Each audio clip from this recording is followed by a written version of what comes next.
थोड़ा रिश्तेदारी में भी उनका कहना मानते थे सभी, उससे डरते भी थे। अच्छा व्यवहार था हर चीज़ों में। मेरे को पता था वो जो चाहे हमारे मैटर में फ़ैसला करवा सकता है। दमदार था, एक वो ही था जिससे मैं डरता था, और एक वो मेरी जान थी जिससे मैं डर लगता था, या मैं कभी उसे कोई कुछ कहता नहीं था। बाकी तो मैं किसी से नहीं डरता। अगर मेरा फौजी जो मेरा मामा था चाहता तो इसमें सबसे बड़ा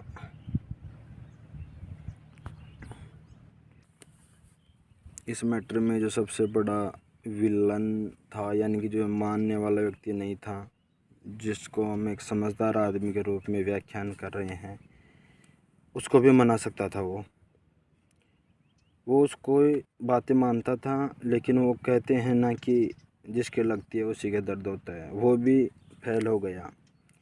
फिर भी मैं हार नहीं माना। मेरे रिश्तेदार था जो इधर उधर की बातें जो करता था, उसका पति था। मैंने उससे भी बात की, जो चाहता तो ये बात सही करवा सकता था। वो भी खिसक गया साइड के अंदर। हमारी हर रिश्तेदारी लगभग एक दूसरे से मिलती थी। फिर मेरी जान का एक बुआ का लड़का था, उसका कहना उसका पापा मानता था।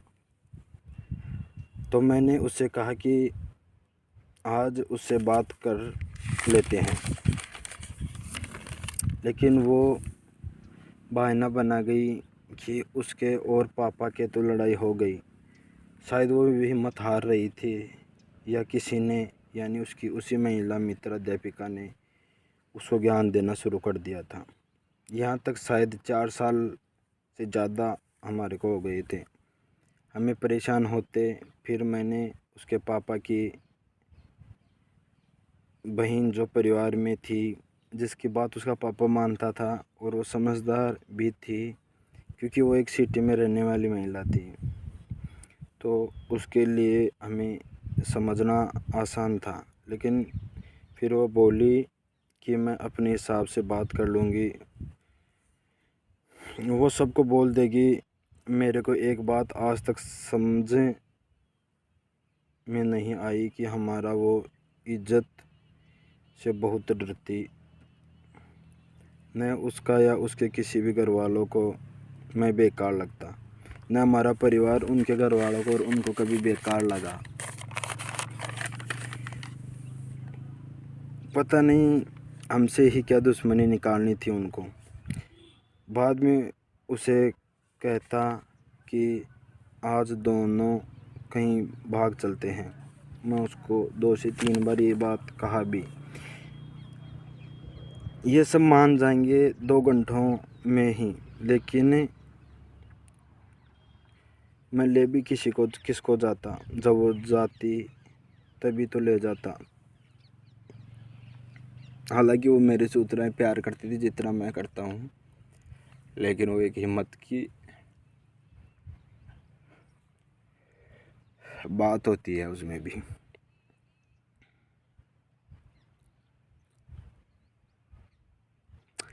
फिर भी हमारे पास एक व्यक्ति बचा हुआ था। उसकी रिश्तेदारी में एक सबसे बड़ा आदमी था, जिसका मेरे मन में भी बहुत सम्मान था उसके लिए, और उसके में भी था, क्योंकि वो आदमी बहुत नाइस था। हालांकि मैं कभी नहीं बोला हुआ था उनसे, लेकिन शायद वो भी मेरे को जानते थे। उन दिनों मैं एक धार्मिक स्थान पर जाता था, वो भी वहीं आते थे, तो मिलते रहते थे। फिर मैंने उसे कहा, आजा मेरे साथ, इनसे बात कर लेंगे। उसका नाम पी से शुरू होता है, जो एक दमदार रिश्तेदार था, जो समझदार भी था। हमें ऐसे लगता था कि लास्ट ऑप्शन है इसी के पास। तो उसने मना कर दिया कि अब मेरे पास मैं नहीं चलूँगी, मेरे को नहीं पता क्या होगा क्या नहीं होगा, नहीं जाऊँगी, नहीं किसी से बात करूँगी। अब मेरे पास रास्ता ही नहीं बचा था। मुँह से बोला कि आजा, कुछ खा या पी के मर जाते हैं दोनों ही। तो बोली, मेरे को मरने से डर लगता है, मैं नहीं मर पाऊँगी शायद।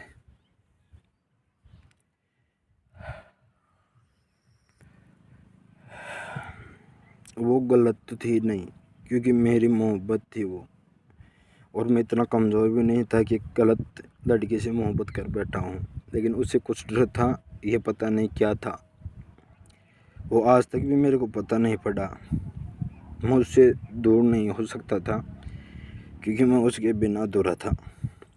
और जब हमने शुरुआत की थी तब शादी के बाद से ही की थी, ना कि किसी प्रकार के टाइम पास के लिए ये सब शुरू किया था।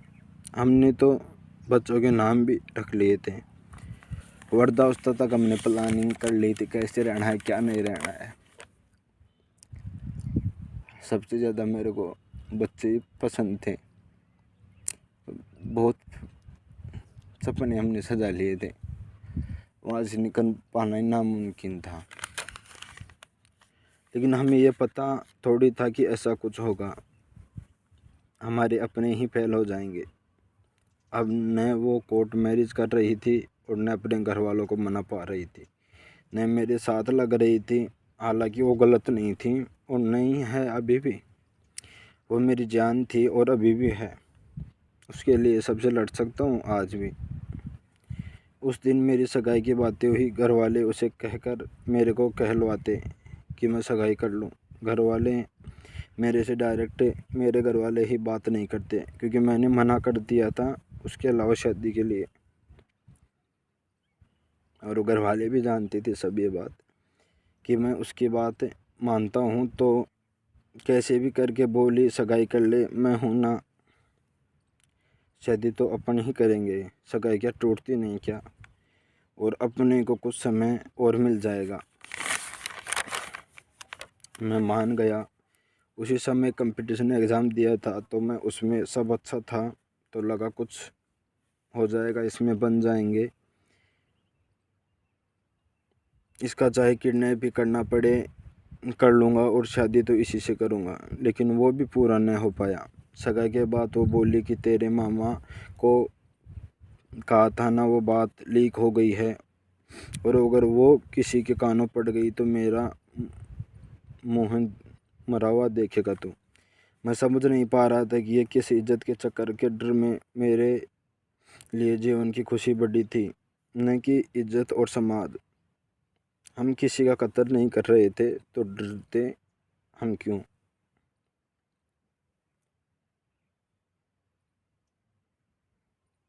हम अपनी ज़िंदगी जी रहे थे, एक दूसरे से प्यार कर रहे थे, लेकिन पता नहीं क्यों उस सगाई के दिन मैं बहुत रोया। उसे बोला प्लीज़ मान जा।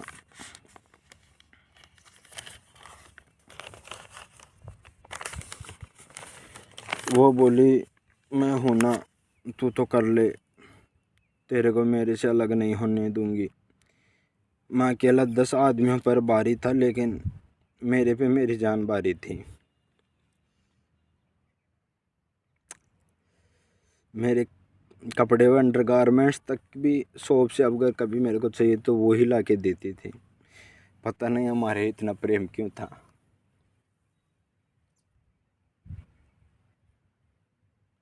मैं उसके लिए सबसे लड़ सकता था, सबको जीत भी सकता था, लेकिन सिर्फ उससे नहीं तो लड़ सकता था, नहीं जीत सकता था।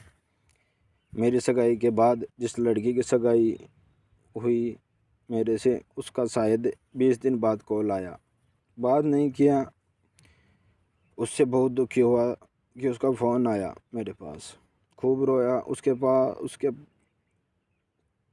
बाद मैंने जो मेरी जान थी उसे बोला अब भी मान जा, लेकिन वो बोली मैं तेरे को अपने से दूर नहीं करूँगी। मेरे पास मानने के अलावा और कुछ बचा नहीं था।